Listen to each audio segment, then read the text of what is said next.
악한 것을 선하다고 하고 선한 것을 악하다고 하는 자들, 어둠을 빛이라고 하고 빛을 어둠이라고 하며 쓴 것을 달다고 하고 단 것을 쓰다고 하는 자들에게 재앙이 닥친다. 스스로 지혜롭다 하며 스스로 슬기롭다 하는 그들에게 재앙이 닥친다. 내가 주님 앞에 나아갈 때에 높으신 하나님께 예배드릴 때에 무엇을 가지고 가야 합니까? 번제물로 바칠 1년 된 송아지를 가지고 가면 됩니까? 수천 마리의 양이나 수만의 강줄기를 채울 올리브 기름을 드리면 주님께서 기뻐하시겠습니까? 내 허물을 벗겨주시기를 빌면서 내 맏아들이라도 주님께 바쳐야 합니까? 내가 지은 죄를 용서하여 주시기를 빌면서 이 몸의 열매를 주님께 바쳐야 합니까? 너 사람아, 무엇이 착한 일인지를 주님께서 이미 말씀하셨다. 주님께서 너에게 요구하시는 것이 무엇인지도 이미 말씀하셨다. 오로지 공의를 실천하며 인자를 사랑하며 겸손히 내 하나님과 함께 행하는 것이 아니냐. 하나님이 하나님의 법정에 나오셔서 신들을 모아들이시고 재판을 하셨다. 하나님께서 신들에게 말씀하셨다. 언제까지 너희는 공정하지 않은 재판을 되풀이 하려느냐. 언제까지 너희는 악인의 편을 들려느냐. 셀라. 가난한 사람과 고아를 변호해주고 가련한 사람과 궁핍한 사람에게 공의를 베풀어라. 가난한 사람과 빈궁한 사람을 구해주어라.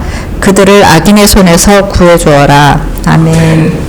어제는 광복 82주년이었습니다. 시간이 갈수록 광복절에 대한 그 느낌이 좀 개인적으로 점점 사라지는 것 같습니다. 그냥 공적인 국가에서 하는 행사 정도로 이렇게 생각된 것 같습니다. 그런데 우리가 돌이켜 생각해보면 1945년 8월 15일은 우리 민족이 36년간의 억압에서 풀려난 그런 날입니다. 그날을 거리로 쏟아져 나왔던 사람들 가운데 많은 분들이 눈물을 흘렸을 것 같고 또 큰 함성으로 그 해방의 기쁨을 만끽했을 것 같습니다. 광복절 몇 주년 하는 그런 행사를 할 때마다 사실은 우리가 그때를 기억하며 상상하면서 그 날의 의미를 우리가 되새겨야 되는 것이 맞다는 생각을 합니다. 하지만 현실적으로는 점점 무뎌져 가고 있다는 것도 사실 솔직한 고백입니다. 참 큰 기쁨이었을 것입니다. 그러나 그 광복과 해방의 그 기쁨은 완전한 회복이 아니었습니다. 해방 이후에 우리는 분단을 겪었고요. 그 다음에 전쟁을 겪었고 또한 서로를 향한 미움을 겪었습니다. 눈에 보이는 사슬은 끊어졌지만 사람의 마음은 그대로였기 때문입니다. 그래서 광복절은 자랑의 날이면서도 동시에 우리를 돌아보게 하는 날이기도 합니다. 그런데 오늘 아침 우리는 조용히 물어야 합니다. 나라를 되찾았습니다. 그러면 우리 마음도 되찾은 것일까요? 땅은 해방되었습니다. 그러면 우리 양심도 해방되었을까요? 성경은 사람을 묶는 두 가지 사슬에 대해서 이야기를 합니다. 하나는 밖에서 오는 사슬입니다. 곧 남의 나라가 씌우는 그런 압제, 일본이 우리나라를 식민지로 삼아서 억압했던 그런 압제입니다. 다른 하나는 우리 안에서 자라는 사슬입니다. 그것은 죄와 욕심이 씌우는 압제입니다. 외부에서 오는 사슬은 81년 전에 일본의 사슬은 끊어졌습니다. 그러나 우리 안에서 우리를 묶고 있는 사슬은 지금도 우리의 목을 조르고 있습니다. 그 증거가 무엇입니까? 그것은 선과 악이 뒤바뀐 것입니다. 예전에는 부끄러워서 숨겼던 일을 이제는 당당하게 권리라고 말합니다. 자랑스럽게 이 또한 나의 의견이라고 말합니다. 성경이 죄라고 못 박는 일을 다양성이라고 부르고 자기 표현이라고 부릅니다. 반대로 하나님의 말씀을 붙들고 거룩하게 살려고 하는 사람은 고도하다, 또 독선적이다 라는 말을 듣습니다. 빛과 어둠의 경계가 지워지고 단 것과 쓴 것의 기준이 뒤집혔습니다. 이 뒤바뀜의 뿌리에는 자기 합리화라는 병이 있습니다. 사람은 하나님을 떠난 순간, 그 순간부터 자기 욕심을, 욕망을 정당해 보이도록 꾸미는 재주를 길러왔습니다. 남을 밟고 올라서면서 그것을 실력이라고 부릅니다. 하나님의 법을 무시하면서 그것을 자유라고도 부르죠. 죄를 짓고도 마음이 아프지 않도록 스스로 기준을 고쳐 쓰고 스스로 재판장의 자리에 앉아서 자신에게 무죄를 선고합니다. 그래서 오늘 우리는 묻습니다. 무엇이 참된 선이고 무엇이 악입니까? 기준이 무너진 이 시대에 하나님의 공의는 어디에 있을까요? 그리고 우리의 참된 해방, 참된 광복은 어디에서 올까요? 오늘 우리가 함께 들었던 그 구약성경의 세 곳의 본문을 통해서 함께 살펴보고자 합니다. 이사야서 5장은 이사야 선지자가 유다를 향해 6번 재앙이 닥친다라고 외치는 대목입니다. 5장이 시작되면서 5장에 6번에 걸쳐서 화 있을진저 이렇게 개역개정에서는 번역을 했는데요. 세 번역에서는 재앙이 닥친다 그렇게 말하고 있습니다. 히브리어로는 호이라는 단어입니다. 호이. 근데 이 말은 화가 나서 퍼붓는 저주가 아닙니다. 재앙이 닥친다 라는 것은 저주의 말이 아니고요. 이것은 장례식장에서 시신 앞에 서서 부르는 울음소리입니다. 울음의 외침입니다. 아직 살아있는 사람을 보면서 선지자는 이미 죽은 사람을 보듯이 울고 있는 것이죠. 그럴 때 호이라는 그런 외침을 하는 것입니다. 이 시절 한번 보시면요. 악한 것을 선하다고 하고 선한 것을 악하다고 하는 자들, 어둠을 빛이라고 하고 빛을 어둠이라고 하며 쓴 것을 달다고 하고 단 것을 쓰라고 하는 자들에게 재앙이 닥친다. 화 있을진저. 호이 이렇게 말하고 있습니다. 여기에서 세 쌍이 나오죠. 악과 선. 악과 선이 가장 일반적인 그런 구분의 틀이라면 어둠과 빛 두 번째, 그리고 쓴 것과 단 것이 나옵니다. 여기서 빛과 어둠은 누구나 눈으로 확인할 수 있는 공적인 영역, 그 법과 제도와 질서의 문제라고 볼 수 있습니다. 그리고 단 것과 쓴 것은 내 혀가 느끼는 사적인 영역입니다. 곧 개인의 취향과 양심의 문제입니다. 그러니까 공적인 영역과 사적인 영역에서 악과 선이 모두 뒤바뀌었다는 것을 지금 말하고 있는 것입니다. 유다 사회가 이랬습니다. 나라의 법정에서부터 한 사람의 속마음까지 하나님이 세상에 새겨놓으신 질서를 통째로 뒤집어 엎은 것입니다. 우리가 기억해야 될 것이 있습니다. 죄는 선과 나란히 앉아있는 것으로 만족하지 않습니다. 선도 있고 악도 있고 이걸로 만족하지 않는다는 것이죠. 죄는 반드시 선을 끌어내려서 악이라고 부르고 자기를 끌어올려서 선이라고 부릅니다. 그러니까 기준 자체를 무너뜨려야지 마음이 편한 게 바로 악입니다. 그렇다면 이 뒤바뀜, 그러니까 선과 악이 뒤바뀐 것은 어디에서 시작할까요? 그게 21절 말씀에 기록되어 있습니다. 스스로 지혜롭다며 스스로 슬기롭다 하는 그들에게 재앙이 닥친다. 뿌리는 교만입니다. 더 정확하게 말하면 내가 내 인생의 기준이다 라는 생각이죠. 지금 우리 시대 정신이죠. 이게 내 인생의 기준은 바로 나다.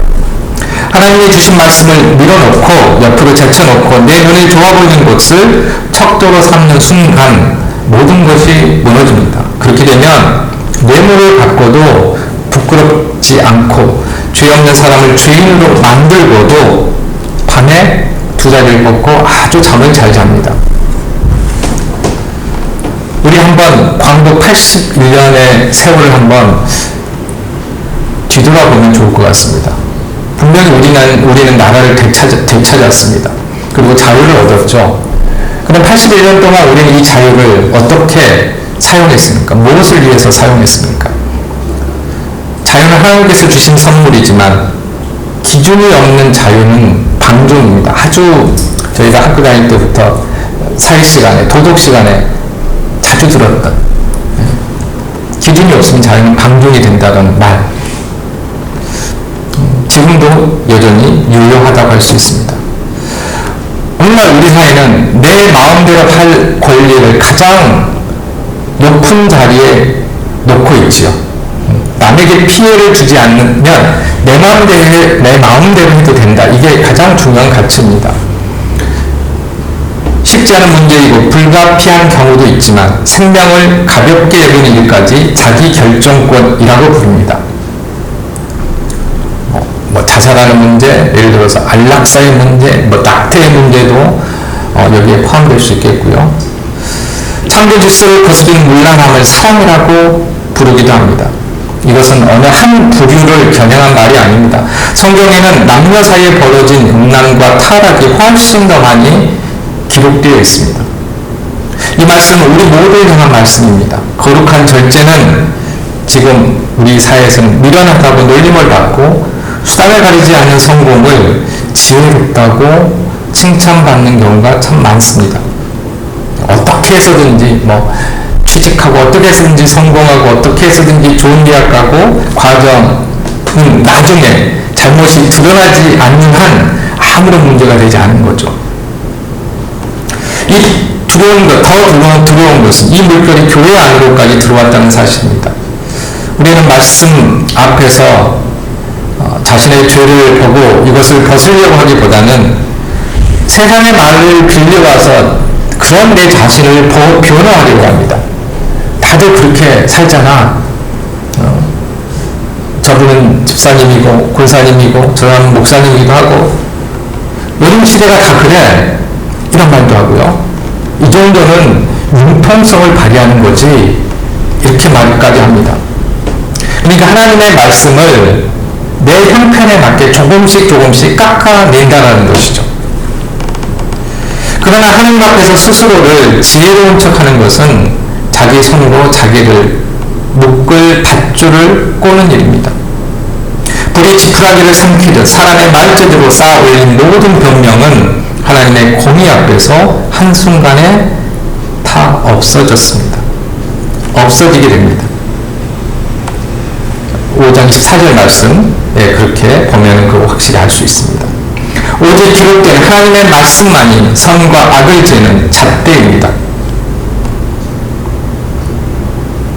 날마다 그 잣대 앞에 내 생각을 대어보는 저와 여러분이 되시기를 간절히 바랍니다. 사람이 이제 제멋대로 자신의 기준을 바꿀 때 하나님의 참된 정의가 무엇인지 친히 알려주십니다. 그 말씀은 우리가 시편 28편을 보면 알 수 있습니다. 이 시편은 한편의 법정 장면입니다. 요즘 저희가 이렇게 법정 장면을 뉴스에서 이렇게 보게 되는데요. 자, 하나님이 재판정에 앉아 계십니다. 그런데 피봇에게 앉아있는 이들이 누구입니까? 82편을 보면 이 사람들은 이 땅에서 하나님을 대신해서 재판하고 다스리라고 세움받은 지도자들입니다. 시편 기자는 이들을 신들이라고 부릅니다. 사람인데요. 이들을 신들이라고 부릅니다. 그만큼 이 재판관들이 하나님을 대신한 재판관들이 받은 권한이 무겁다는 뜻입니다.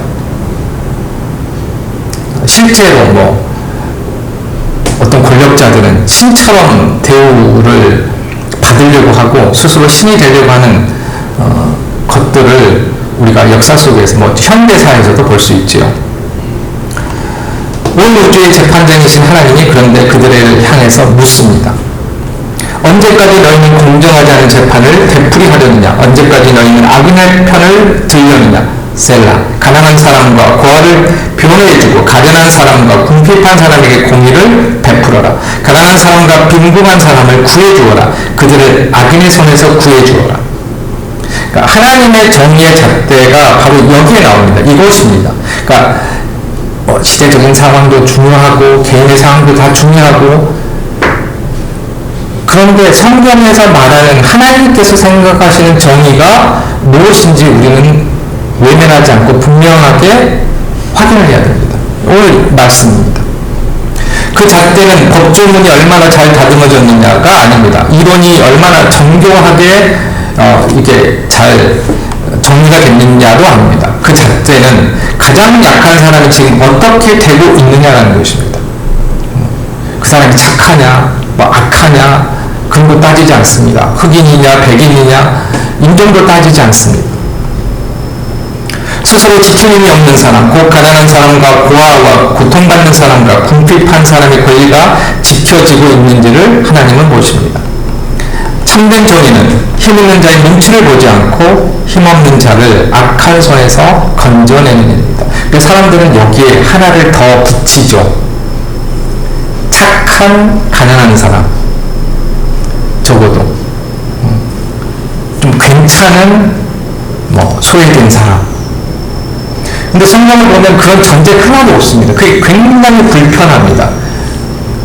그럼에도 불구하고 이 하나님의 말씀을 직면하지 않기 때문에, 그리고 스스로를 합리화하려고 하기 때문에 갖다 붙이는 것이죠. 그런데 조건 없이 지금 가난한 사람, 소외된 사람에 대해서, 불의를 당하는 사람에 대해서 도와주겠다고 하는 것이 성경 전체를 관통하는 하나님의 성품입니다. 하나님은 이집트에서 신음하던 노예들의 부르짖음을 들으시고 그들을 건져내신 분입니다. 하나님의 정의는 책상 위의 이론이 아니라 눌린 자를 향해 몸소 내려오시는 발걸음입니다. 하나님께서 인간이 되셨다, 그래서 죄를 지시고 우리의 죄를 지시고 십자가에 달리셨다라는 것, 그게 하나님의 성품입니다. 그러니까 성경에 그래도 조금 괜찮은 의인을 위해서 내려오셨다, 그런 전제가 없잖아요. 모든 사람을 위해서 내려오셨다, 아무런 전제 없이 오셨다라고 이야기하고 있습니다. 이 정의가 미가서 6장에서 한 걸음 더 깊어집니다. 미가서 6장은요, 하나님이 이스라엘을 상대로 여신 재판입니다. 그런데 백성들의 반응이 놀랍습니다. 뭐라고 그러면 뉘우쳐야 되는데 여기 보면 흥정을 합니다. 내가 주님 앞에 나아갈 때, 높으신 하나님께 예배드릴 때 무엇을 가지고 가야 합니까? 번제물로 바칠 1년된 송아지를 가지고 가면 됩니까? 수천 마리의 순양이나 수만의 강물처럼 흐르는 기름을 주님께서 기뻐하시겠습니까? 나의 허물을 벗겨주시기를 빌면서 내 마다들이라도 바쳐야 합니까? 순양 수천 마리, 기름 수만의 그 강물처럼 흐르는 그런 기름, 심지어 마다들까지. 어떻게 보면 엄청난 헌신처럼 들립니다. 그러나 속셈은 정반대죠. 뭘까요? 내가 값을 치를 때니까 내 삶은 건드리지 말라는 것입니다. 내가 값을 치를 테니까 나를 어떻게 하려고 하지 마시고 내가 사는 대로 내버려 두라는 것이니까, 두라는 그런 말이죠. 제물로 하나님의 입을 막고 지금 누리는 부당한 이익은 그대로 지키겠다는 것입니다. 그런데 미가 선지자는 8절에서 아주 단호하게 못을 박습니다. 너 사람아, 무엇이 착한 일인지를 주님께서 이미 말씀하셨다. 주님께서 너에게 요구하시는 것이 무엇인지 아느냐? 그것은 정의를 실천하는 것, 인자를 사랑하는 것, 겸손히 너희 하나님과 함께 행하는 것 아니냐? 세 가지죠. 첫 번째는 정의를 실천하는 것입니다. 생각으로만 옳은 것이 아니라 사는 자리에서, 자기가 사는 자리에서 억울한 사람의 편에 사는 것입니다. 두 번째는 인자를 사랑하는 것입니다. 이게 인자라는 것, 히브리어 인자를 사랑하는 것, 헤세드라는 단어를 쓰시는데요, 이 사랑하는 것, 하나님의 언약을 지키시는 변함없는 사랑을 가리킵니다.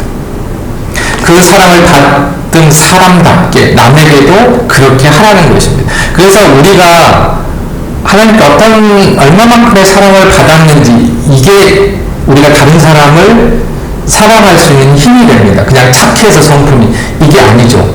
사람은 늘 한계에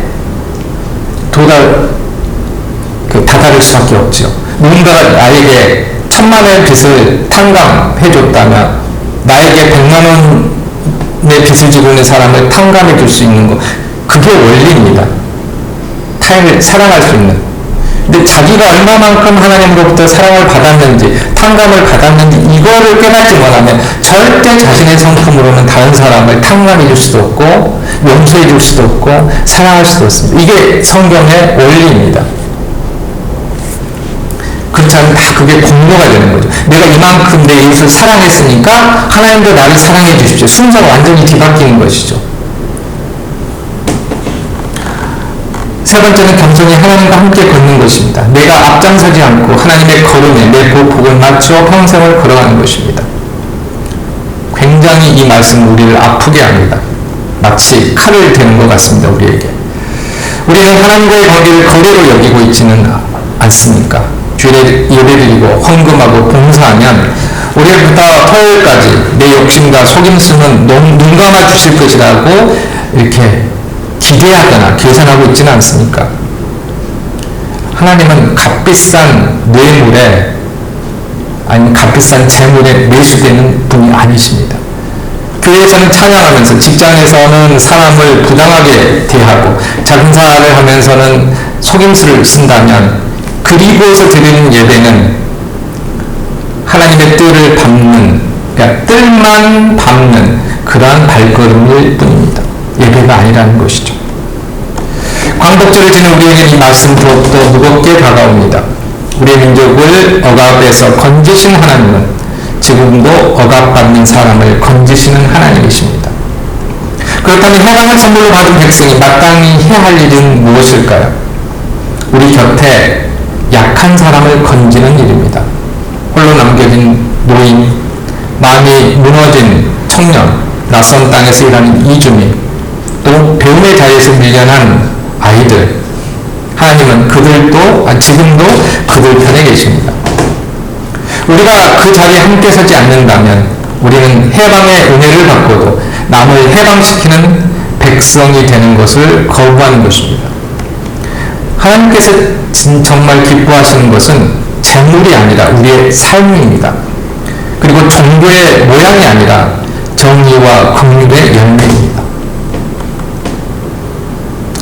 선과 악이 바뀐 이 시대에 하나님의 정의를 회복하는 출발점은 하나뿐입니다. 그것은 부끄러움을 되찾는 것이고요. 그리고 정직하게 회개하는 것입니다. 이사야 선지자는 유다 백성의 가장 깊은 병을 이렇게 진단했습니다. 그들이 소돔과 같이 자기들의 죄를 드러내놓고 말하며 숨기려 하지도 않는다. 요즘 이렇게 세태를 보면 더 이 말씀이 무엇인지를 좀 실감하게 됩니다. 벌써 10년 전, 20년 전만 하더라도 꺼내지 못했던 부끄러워서 그런 말들을 아무렇지 않게 하는, 아니면 당당하게 하는 그런 상황들을 보게 됩니다. 죄를 짓고도 얼굴이 붉어지지 않는 것, 이것이 병의 마지막 단계입니다. 미가 시대의 거짓 선지자들도 마찬가지였습니다. 죄를 지적하기는커녕 설마 하나님이 우리를 망신 주시겠느냐, 설마 하나님이 우리를 망신 주시겠느냐, 설마 하나님이 우리를 벌하시겠느냐, 그런 의미죠. 망하게 하시겠느냐, 사랑한다면서요. 어떤 분들을 이제 만나면 그러죠. 하나님은 사랑의 하나님이시라면서요. 어떻게 사람을 그러면서 벌하실 수 있겠습니까? 이렇게 묻기도 합니다. 근데 이런 말들이 사람들의 양심을 마취시켰습니다. 부끄러움을 잃은 세대는 심판이 눈앞에 왔다는 가장 확실한 표지입니다. 우리가 종말이 왔다는 표지로서 전쟁이 일어나고 자연재해가 일어나고 이렇게 말을 하는데요. 그러니까 양심이 무뎌지는 것, 부끄러움을 모르는 것, 그러니까 완악해지는 것이죠. 죄가 만연해졌다라는 가장 확실한 표지입니다. 그렇다면 그러면 회복의 길은 어디에 있을까? 이사야서 6장이 보여줍니다. 우시야 왕이 죽던 해에 이사야는 높이 들린 보좌에 앉으신 하나님을 봅니다. 5장 다음에 6장입니다. 예, 오늘 우리가 함께 읽었던 본문은 5장이고요. 뒤 이어지는 말씀인데 거기를 보면 천사들이 거룩하다 거룩하다 거룩하다 외치고 성전 문지방이 흔들리며 연기가 가득 찹니다. 그 앞에서 이사야 선지자가 이사야 선지자의 입에서 터져나온 첫마디가 무엇입니까? 그것은 재앙이 나에게 닥치겠구나. 이제 나는 죽게 되었구나. 나의 입술이 부정한 사람인데, 나는 입술이 부정한 사람인데 입술이 부정한 백성 가운데 살고 있으면서 왕이신 만군의 주님을 만나 뵙다니. 그것은 굉장히 놀라운 그 고백입니다. 이사야는 5장에서 이스라엘 백성들을 향해서, 그러니까 다른 사람들을 향해서 재앙이 닥친다고 6번이나 외쳤던 사람입니다. 그런데 하나님을 만나자 그 외침이 이제 자신에게로 돌아옵니다. 그러니까 하나님을 만난 사람은 변명하지 않습니다. 남을 고발하던 손가락을 자기에게로 돌린다는 것이죠. 바로 이 정직한 절망의 자리, 그러니까 회개는 고통스럽죠. 절망스러운 자리입니다. 자기의 부끄러움을 인정해야 되니까. 그런데 바로 그 자리가 은혜의 자리라는 것입니다. 돌이킬 수 있는 자리라는 것이죠. 천사들이 제단의 숯불을 가져다가 그의 입술에 대며 선언합니다. 이것이 내 입술에 닿았으니 너의 악은 사라지고 너의 죄는 사해졌다. 용서는 내가 쌓아 올린 공로의 대가가 아닙니다. 내가 완전히 파생했음을 인정할 때 하나님이 재단의 불로 거둬주시는 선물입니다. 그러니까 이게 이 순서를, 그러니까 내가, 내 인생은 내 거다.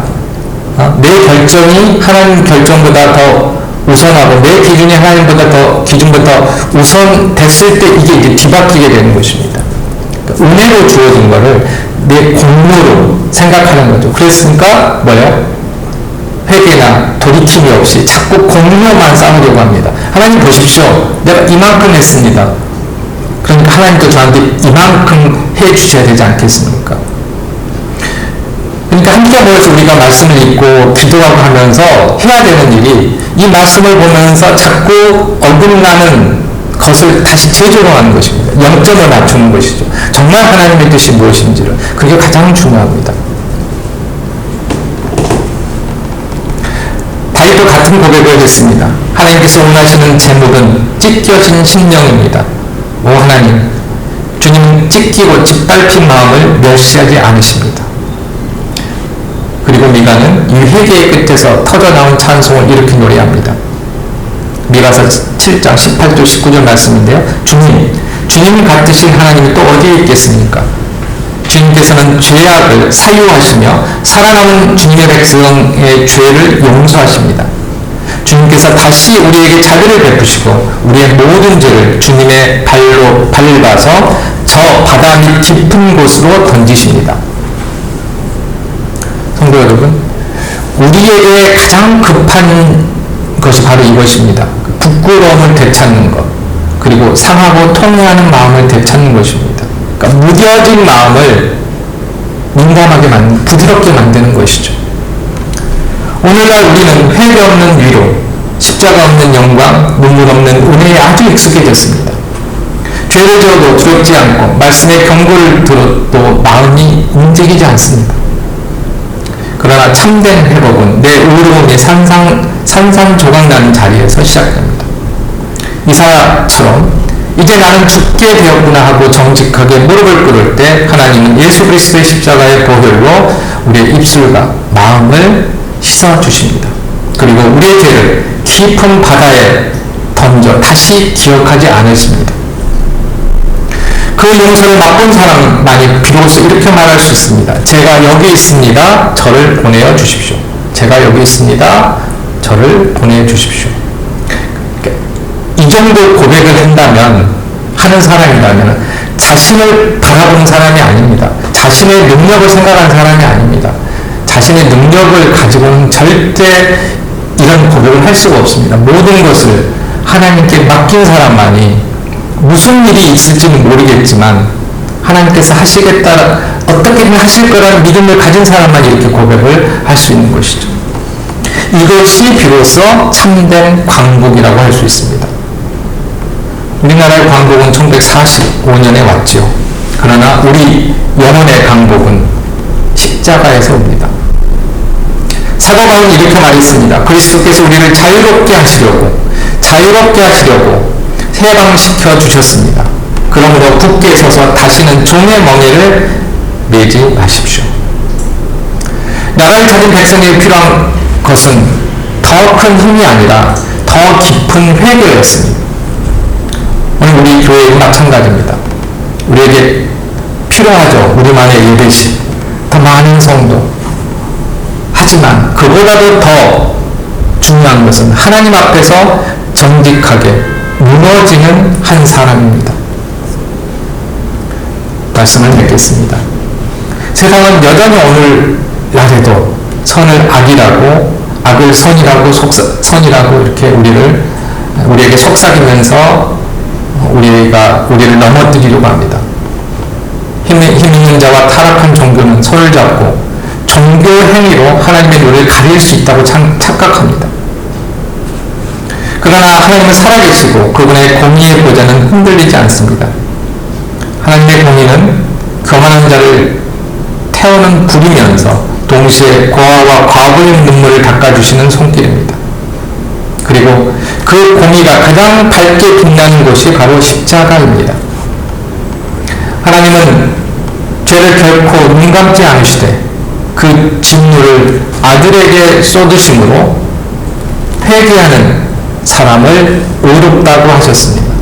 그러니까 공로가 많은 사람을 의롭다고 하시는 것이 아니고요, 회개하는 사람을 의롭다고 하신 것입니다. 그러므로 광복 81주년을 지낸 우리는 어떻게 살아야 할까요? 간략하게 세 가지를 우리가 요약해 볼 수 있습니다. 첫 번째, 세상의 달콤한 거짓과 내 안에 자기 합리화를 끊어내야 합니다. 자꾸 나를 합리화하려는 것들을 끊어내야 합니다. 하나님의 말씀만이 우리의 잣대입니다. 그 잣대 앞에 내 생각, 그 잣대 앞에 나를 가져다 놓고 그 앞에서 내 생각을 제어합니다. 두 번째는 모양만 갖춘 신앙을 내려놓아야 합니다.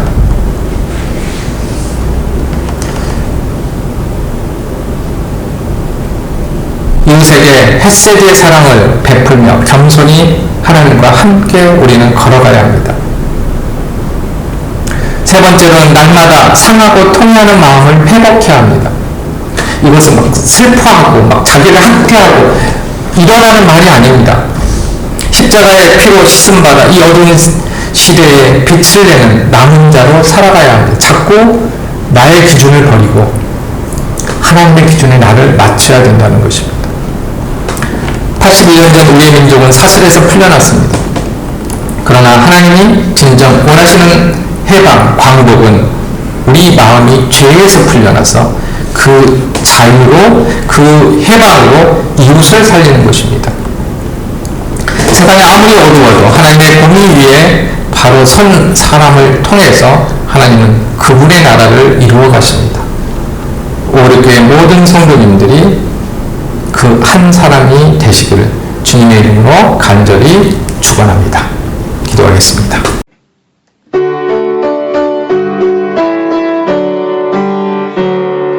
주여 우리 축복하소서. 당신의 평안을 주소서.